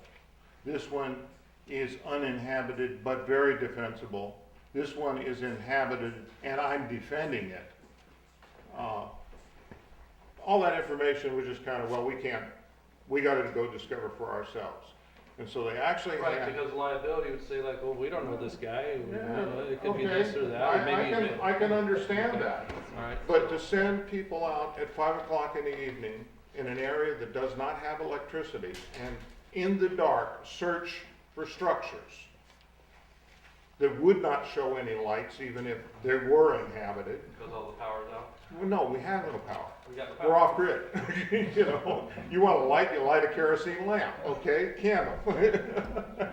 Gotta love that about Happy Camp, huh? Okay, so, but there again about information, trying to stay abreast and be forewarned and forearmed. I went to all the meetings, where they put up their maps and everything. I went every day down to look at the maps of the progression of the fire. Repeatedly, almost, if I bet that the map was gonna be wrong, I'd have won more times than I'd have lost. Yeah. The maps that they produced were not of, for the general public, were not of the satellite photo or the overflight from the night before. They were always a day or 2 days behind. I caught one gal down at the mouth of the Scott, and I said, why are you putting this map up? I said, it doesn't even show the fire to the ridge, and it's already burned down over the ridge and to the river, and that did that yesterday, so this map is at least 2 days old. Well, it's the map they give me. Here, you want the old one? It costs us $80 to produce it. Now, I object to my $80 being spent for maps that are out of date and are totally worthless and are even of such slick paper I can't use it to wipe my ass. Okay, I mean, this is kind of. But let's get to how do we get better here, and All right. we want to help you have the tools to use that local input. Do you have enough local people with USFS that can possibly know all these things, or do the fire safe councils? I mean, you're using them a little bit, and I don't sit with you, so I don't understand quite. But do the fire safe councils, these are the guys like him that really know that piece of land. And if you're sitting in consultation with them in January, February, before it's fire season, and say, here's what the map looks like, here's the practical way you would do it, not what the Washington D.C. tells you have to do. This is what we have to get to. And so, is there anything preventing you from doing that, or something you need help with getting there? Because that's part of what my job, we're trying to get to. You know, maybe supervisor out, you know, whatever. What is it you need to take his frustration and input and turn that into better results in 2015, 2016? Yeah, and Congressman, I don't think that I don't, believe me, if I had a good idea for you to go back east and, you know, fix problems, you know, I'd give them to you. And I think that this is just a matter of community engagement and engaging the community, you know, all winter long, and that preparedness piece, because, you know, when you're fighting a fire, you need to be ready to fight the fire. And that's my job, and that's my ranger's jobs and my staff's jobs and my fire folks' jobs in terms of, you know, getting out there and engaging with people, working with the fire safe councils, and, you know, being prepared for the fire season. I quite frankly was appalled at some of the maps that they didn't have. And I gotta do a better job with the maps. I hear Mike, that's loud and clear. 30 houses that have been there 30 years but aren't on the map, so they don't know they exist. I can understand my house, it's only been there for We're on a 5 fire years. safe council, so you're not getting paid a whole heck of a No, lot. I'm not on the fire safety council, I'm just the local. Or what, some are, and you're associated with them. They're not, these are largely volunteer, so how many hours you can spend doing that, it is X. So, but you have the will, people have the desire to be, if they're being heard, if it's being incorporated into the decision-making process and the map making and everything. Who has better knowledge than somebody that lives right there? One of the issues, So that, and you know, when it's fire time, do you have to relinquish your local knowledge and authority to some manager that comes from some outside area and says, we're gonna fight it this way even though it's maybe backwards? No, sir, those folks work for me. Right. It worked for me, and I rely on my rangers, and, you know, I have a bevy of fire folks who've got a lot of experience in this area, and we work together on those strategies, you know, that get implemented out there. one of the issues on the Happy Camp fire, as they got over to Scott Bar, where we did lose some structures, the incident commander insisted on Forest Service providing structure protection. And as soon as the fire came over the hill, I don't want to say they cut tail and run, because they were told to get out of there. They followed their instructions. Somebody said, get out. You're not trained. Being a to fight." flatlander, if I see this, I'm pretty tempted to run. Well, I'm a flatlander, you know, so. but you're not a firefighter either. No. But the answer that we got repeatedly is the Forest Service is not trained to fight structure fire, okay? CAL FIRE is. That's their training. My question really comes in is why were inappropriate resources assigned to protect structures when they're not trained to do Great so? question. I heard the piece a while ago where they got city fire trucks rolling up here, that union contracts, is that you, Mr. Estes? Who said that? That they can't get off the pavement, then, well, the trucks sure look pretty sitting there. I don't get that use of resource, because they're getting paid big money to come up, and so Like I said, we need to address stuff like that. Is that, Patty, is that something you are aware of? I won't ask you right now, but these are the kinds of things that we need to, the $80 map, I'm sick as a taxpayer when things aren't being used right as well, so I should move around to other people around the room, so if you wanna sum up. Sure, real quick. On the Beaver Fire, CAL Fire and civil firefighters were assigned for structure protection. They did a wonderful job. They deserve all the kudos they can have. But when it came to the Happy Camp Fire, it was federal fire protection assigned to structure fire. They're not trained to do so. That has got to change. If they're not trained to protect structures, they should not be assigned that job. That is gross, if not criminal negligence. The proper people who are trained to do so. Now, I understand maybe CAL FIRE doesn't have all the resources and civil firefighters might be busy somewhere else, so you might have to fill in. But they should be given the primary job of protecting the structures. There needs to be certainly a lot of maneuverability and adaptability in any case. Sheriff Lope, would you like to make a comment? It looks like you might need to take off here, but anything you'd like to impart to us here, if you wish? Well, first of all, I'd like to thank everybody's cooperation.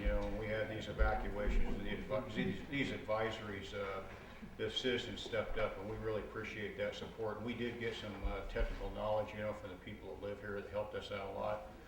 And like I said, I just mirror what Supervisor Haupt said about my concerns about resources, management, and all these things impact us. And the Sheriff's Office has lost 30% of our resources in recent years, and we're hard pressed to deploy enough deputies to get the job done. A lot of that has to do with these dwindling tax revenues, and I'm concerned. People get killed, structures are lost, our timber is lost. Most of my ancestors in the past have been in the timber industry, including Siskiyou County. So I'd like to just thank all of you for persevering. This is a great community, and we appreciate all the support here we got, and especially during the fires. I mean, you guys are just extraordinary, and I salute you for that.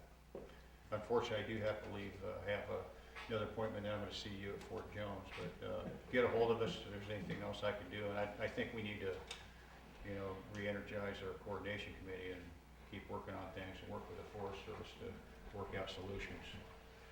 So thank you very much. I really appreciate it.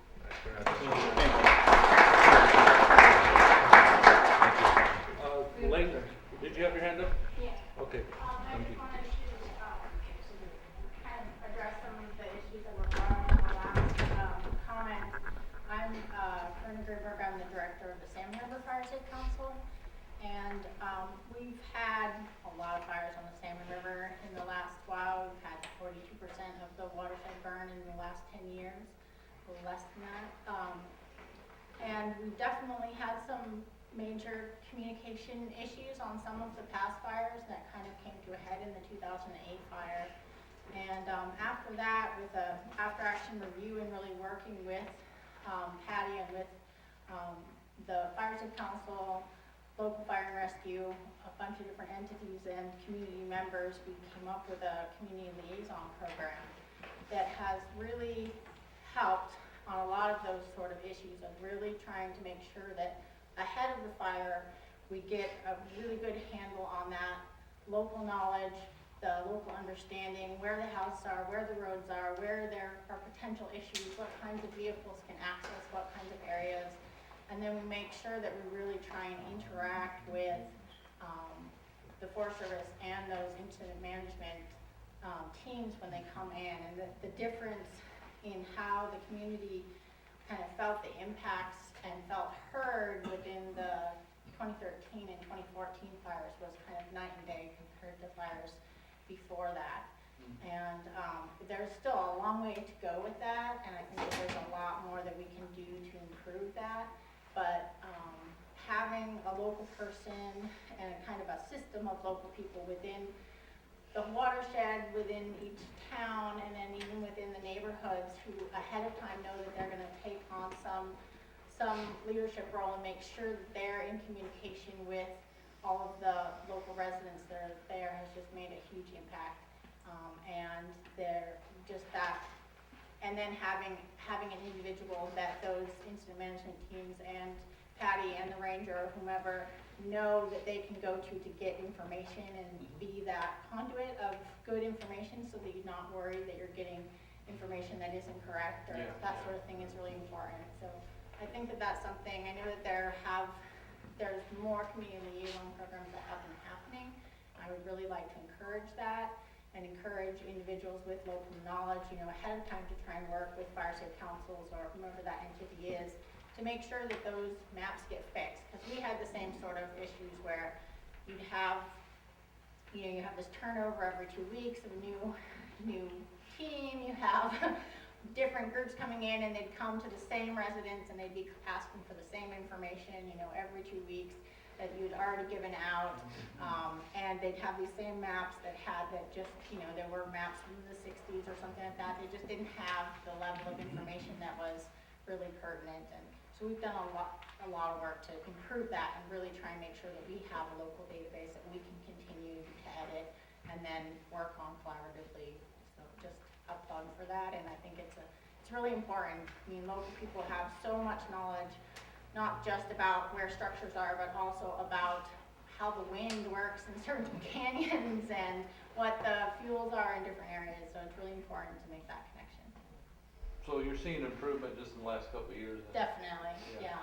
And the feedback that we got from community members after the last 2 fires was just really positive. Where, I mean, it was still, there were tons of acres burned each year, and it was definitely really scary. But as far as knowing that they're going to have to live with fire, and in this sort of area, we're going to have to learn how to live with fire. It's a part of what, is bound we always to happen. will, even in we always will. Even in the best managed forests. But to be which able is to what have, we want to get to. exactly, to be able to have the best kind of experience with that you can, given the circumstances, and that also some of the changes that we saw in that time period was just a lot more accountability of where backfiring was happening and when, and more use of fire that is a really important tool during firefighting, really being thought out, and the way that communities and neighborhoods were interacted with as far as fighting fire was really changed. So I think there was a lot more positive fire on the landscape out of that experience than there may have been under kind of past circumstances. So. Good. Everything you say makes perfect sense, and that's what the model we need to keep striving for, so that we're not doing duplicative effort or driving people crazy if we get the same question. But on the other hand, people that aren't getting asked a question or input at all that should be in there, because this whole thing is a giant inventory. I mean, the geography doesn't change. We should know to the last iota what we have. I'm kind of surprised we don't have that. More trees grow, houses get built, but many of these houses have been here for many, many years. Those should already be in there. New house gets built. How come they're not talking to the county planning department that says, hey, there's a new house, you might want to put that on the map? It should be kind of a pretty coordinated, in my dream world where things work well in government, that's how you do things. I tell you, if it would be a private corporation and there's money to be made by doing that, they would have that figured out. So why is it because it's a government entity that don't have to get to that point? That's what frustrates me, and that, yes, ma'am, please, a little more, Jen. Another thing on that is that, in the past 10 years, but definitely ramping up, just the amount of work that fire safe councils and local NGOs and also just individuals have done in increasing the fire safety on their own lands has really been huge. And I think that we really have to recognize how much money is spent of our tax dollars in protecting our communities, and that if we can get them to a place where we have those protections in hand, and all lands, not just on the private land, but then really looking and focusing on that land around there that's on federal land, that we make sure that our communities are really safe and are really protected beforehand, then the opportunities of how we can work with those fires out there and the amount of money we have to spend on it really changes. So. Good, thank you. And one thing you gotta remember too is, as a taxpayer angle here, these public lands belong to us. And so when all that goes up in smoke, how much did that cost us? Not just in suppression or that it isn't in a tax base, but what is the value of all those trees that are out there that are now not there? Especially if we didn't salvage them and get some of that value back. What's the value of the inability to use that land as recreation or whatever that has been lost? There's an economic cost too, to all of us. You know, somebody was talking about earlier, the ripple 15, 20 years through the community, because now you won't be able to be pulling next generation of trees off there, all that. So that's the same equation on public lands. And certainly when we see lawsuits where an alleged accidental fire happened by a private company onto public land and they get them for hundreds of millions of dollars because they're adding all that up when it's time to sue somebody with maybe a deep pocket, but they're not taking that into account when they're accounting to us as taxpayers. There's a value there. It needs to be remembered at all time, just like our private land. So, Ray, you have something? Well, I just want to go to Will here, and then maybe Bill quick, and then Rudy Marine back here is going to make a statement for somebody who missed it earlier. Okay. So, what you got? Thanks, Ray. Yeah, and thank you, Doug, for making the journey up here. And Ray, I really appreciate your leadership around fire.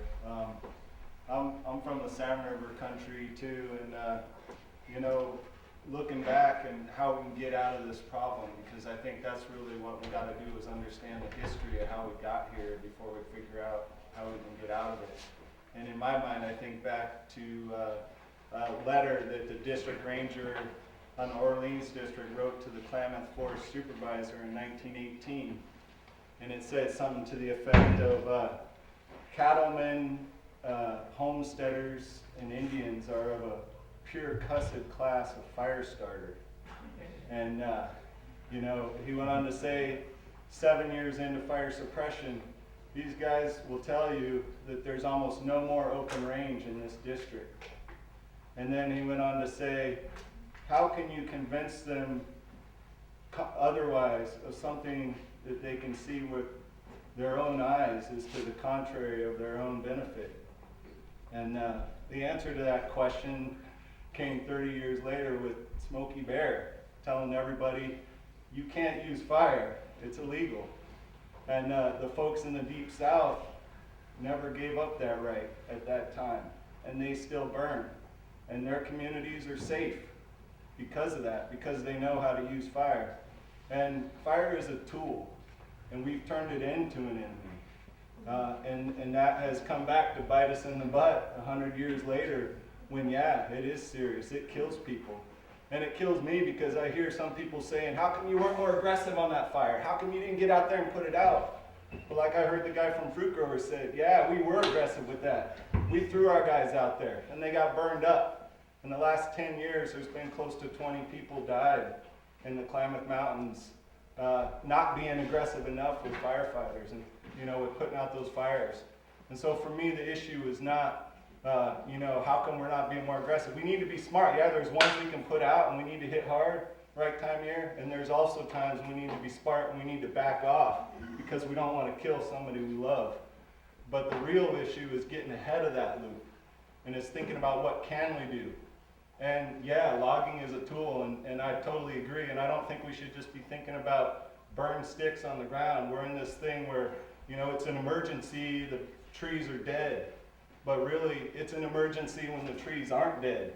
It's an emergency when you've got a place, you've got 80% of the forest has only seen, you know, 0 fires or 1 fire. 50% of the western Klamath Mountains haven't seen 1 fire in the last 100 years. And that's a problem. What are we going to do about that? You know, one of the things that we've been working on is logging is a tool, you know, but the simple answer is if you try to log everything, we are losing that battle with the ESA. We're getting lawsuits and we can't get the work done. Yeah. And so what we're trying to do, and I tell you, collaboration sucks, you know? It really sucks. But it's a way forward to get something on the ground. And right downriver from here, we have a 50,000 acre project going on. There's 15,000 acres, logging green trees that got more value, followed with about 35,000 acres of prescribed burning in an area where there hasn't been fire in 100 years. That was some money that Patty and the Forest Service said, hey, community, if you guys wanted to do something here, what would you do? And we said, well, we got to listen to the tribe because this is their Aboriginal territory. We got to listen to the industry of what can actually work in this land.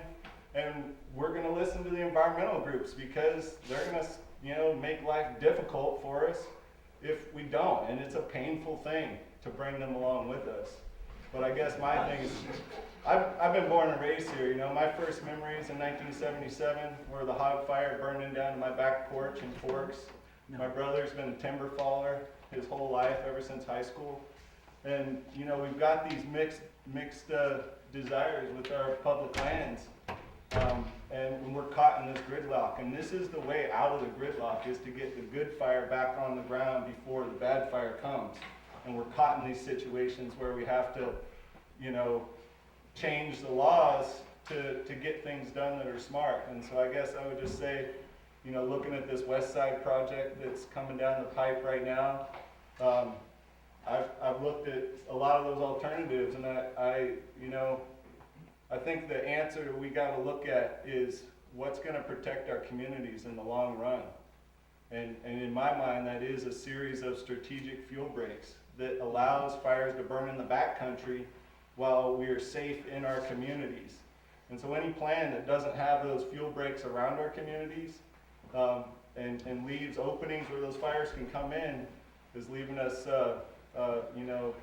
impacted for that. And so I guess, I would just pitch you guys, look at the Karuk Community Alternative. Buster and his folks did a great job with that. There's a series of fuel breaks in there. It's not all the board feet, it's like 50% or something of what the biggest alternative is in that plan. But I think it won't get litigated and it will go through. We'll see a lot of timber hit the mills. And, and I'm pushing environmental groups to say, hey, we need a lot of green trees too. It's not just the dead trees. We got to create our fuel breaks ahead of the next fire so that we can prepare for that next one. And I guess also for the folks that, are saying, you like controlled burns and they get away. Downriver, we've been burning for 14 years directly around homes. We haven't had one fire get away. This next year, we're going to have a Type 3 incident management team using the same structure that they use to fight wildfires to do prescribed burns right around people's homes, getting ready for that next wildfire. There's going to be some burns here in Happy Camp, Orleans, Soames Bar, Salmon River Country. If we get the window, it's going to be in early October. It's grassroots, bottom up. Anybody that's got a red card can come out and burn with us. And we're looking to burn on public and private land across boundaries. And so I hope that, we can start to take back that use of fire as a tool, as well as logging, as well as manual fuels reduction to, make something that'll work and get us out of this problem of constantly winning the battles. Every time we put out a fire, we win that battle, but we lost the war, and we're seeing that now with the level of fire that we've had on the ground in the last 10 years. Excellent points there. Just, he brings up Smokey the bear. Smokey's kind of a split personality kind of bear.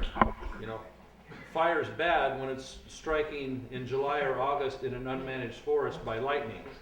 Okay, that's not a managed situation, but you're using it as a tool in managed forest. Maybe it's been thinned. Now you use it every once in a while to keep the brush and the other stuff down. Under the right conditions, I'm in the rice business here. We used to burn our fields. Well, there's certain conditions when you do it and certain when you don't.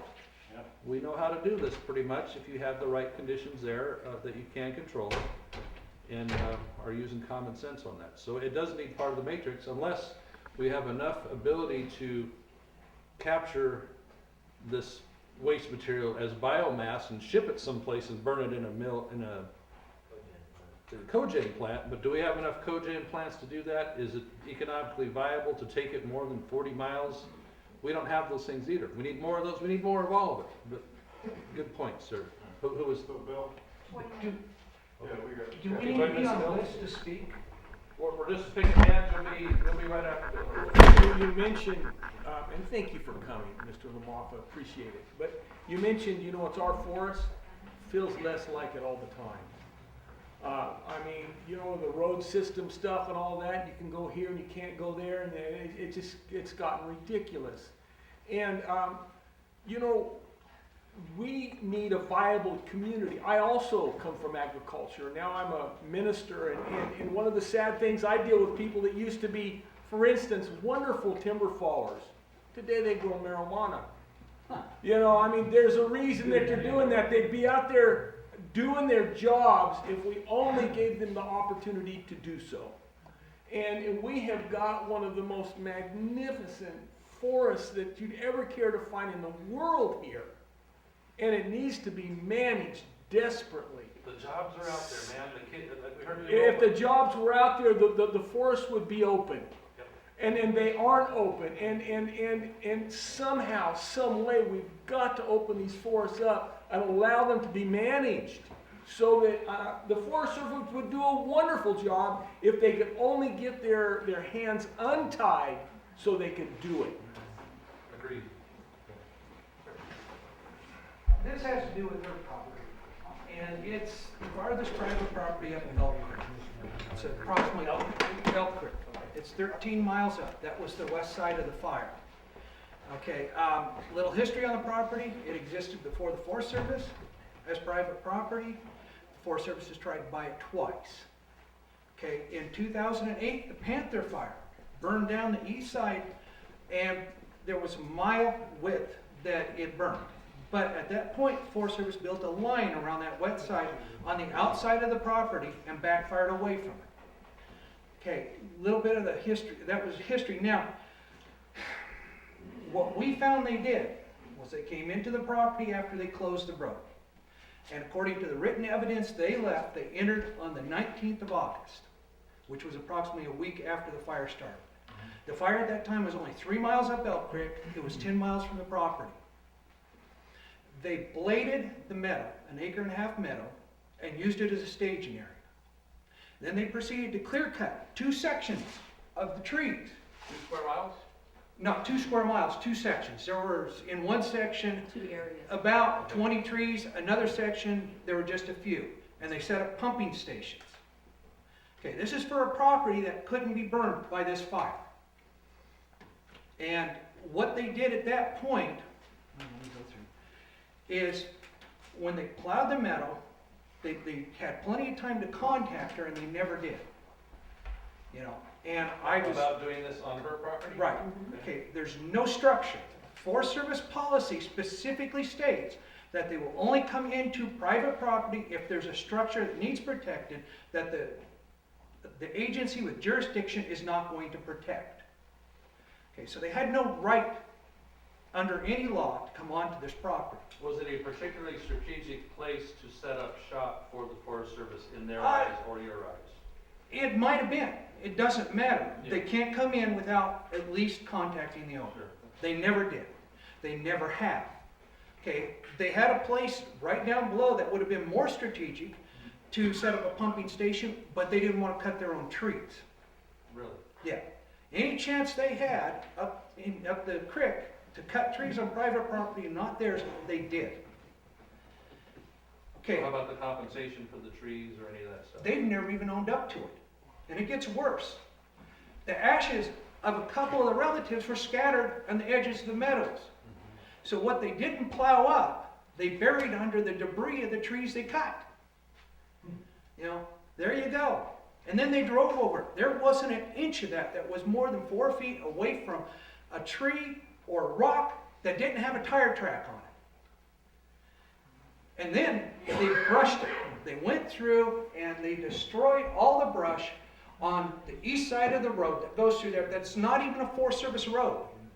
On that property, it's considered county. Okay, and instead of brushing around the outside of the property, like they did in 2008, putting their fire line in, they used the road for their fire line and brushed it for a fire that could never reach the property. Okay, at which point, they created 2 major violations of the Clean Water Act. They brushed the buffer of a Class 5 and a Class 2 wetland. Okay, that puts the onus strictly on the property owner. It does not allow for fire, it doesn't allow for anyone else. The property owner is solely responsible under the Clean Water Act. The only way they can get around it is if they pursue criminal charges against whoever cut the buffer. Okay? So is the property owner now in trouble over this? Not yet, but all it takes is the Corps or EPA stepping onto that property. The fines start at 6 digits. The repair of the buffer, you got 30,000 square feet, which in Washington, when I was doing wetlands there, was over $12 a square foot. That's not to mention the theft of use. That's not to mention the feces they left on the property. That's not to mention all their trash. You know, when they got word of that, they re-entered the property and disposed of that. You know, found the outhouse dug out, and we found the trash that was incriminating. Not all the trash, just the stuff that had Forest Service on it, gone. Okay, they left flagging up. I mean, it was obvious what they'd done. And they just walk away, they don't say a word, and what about that isn't criminal? You destroy their property, you use it for your own purposes, and you brush it just to make it look good, and then you walk away, not a word. And see, federal, state law both require, when they come onto private property, to notify the property owner. And they don't do it. They don't follow the law. Now you have the open-ended liability of what Clean Water Act might do. She can lose her property. She's got to come after them at this point. What year was this? What year? Last year. This was at this last fire. Okay, but the Panther fire had already burned around it. There was no continuity of fuels. Anybody with remedial fire could have figured that out. I fought fires in the 80s. I could figure it out. Let us work with you directly on getting you some answers here. Okay. So, you know, it's probably more information than a general meeting Right. with the public you want at this There was point. damage to other private areas. Well, This isn't all. Are they, I don't know if they're here or not. do your neighbors wish to have input with us on that? We don't have any neighbors up there, but. I mean, but the other private, people, the yeah, other private, okay. Because, you know, it's one thing for an emergency, something like this to happen with justification, we get that. Right. But afterwards, I think you're entitled to some restitution, clean up, put it back how it was, because you're being a good neighbor in an emergency, Okay. but Under the law, there is no Good Samaritan clause. They have no right to enter the property. understood. I was being as Right. charitable in my interpretation. What was really incensed us the most was the fact that they walked in, walked away, just like a criminal. And then you sit there and you go, well, I know they got a claims process, but that's like telling the bank to go to the bank robber and ask him for some reparations. Well, it should be with your government. Because there's theft of use, you know, there's destruction of property. And then you turn around and, I just lost my train of thought. Anyway, the whole problem is that they were approached by Kenny, one of the other property owners, and he walked into the district manager here and he told him, you guys did this, this, and this, and the guy simply looked at him, threw his arms up and said, what do you want me to do about it? Did they acknowledge it? He didn't acknowledge it, he just said, what do you want me to do about it? And walked away. Was there a supervisor on the site at the time that said anything to you? Well, that was the district ranger here, and that was in his office. I talked to the ranger himself. All right, we'll get with you or get with us. We'll drill down on this and help you get some answers to your question, because you're entitled to that. Okay. Okay. All right. Thank you for your patience. And from what you tell me, nobody should be treated that way. Okay. All right. Hang in there. Okay. All right. Any more? One more, three, right here. Okay. You know, I hear a lot of what's already been said about the fire and the logging and so on and so forth. The people, we need to please sit a little quieter. But if you're gonna take a message back to Washington DC, I know the sentiment of a lot of people around this area is, don't spend money you don't have, and quit borrowing money to spend money you don't have. And pay back the debt. Stop spending is one way to get going on that. We're at $18.16 trillion of national debt now. Okay, it's probably 1.17 since the Easter break.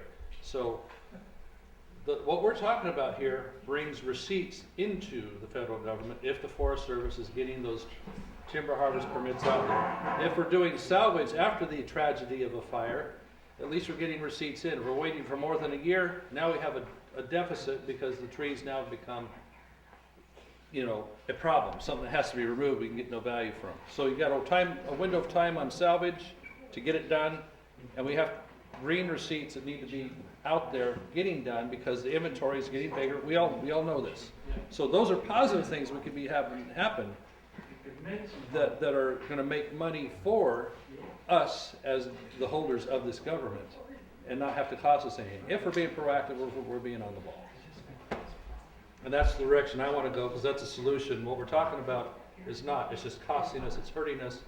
And as I started to say a minute ago on the lower enrollment in the schools here in this community, those families have left, those kids have left. It's a lost opportunity for people to live in a wonderful place up here. So. Every day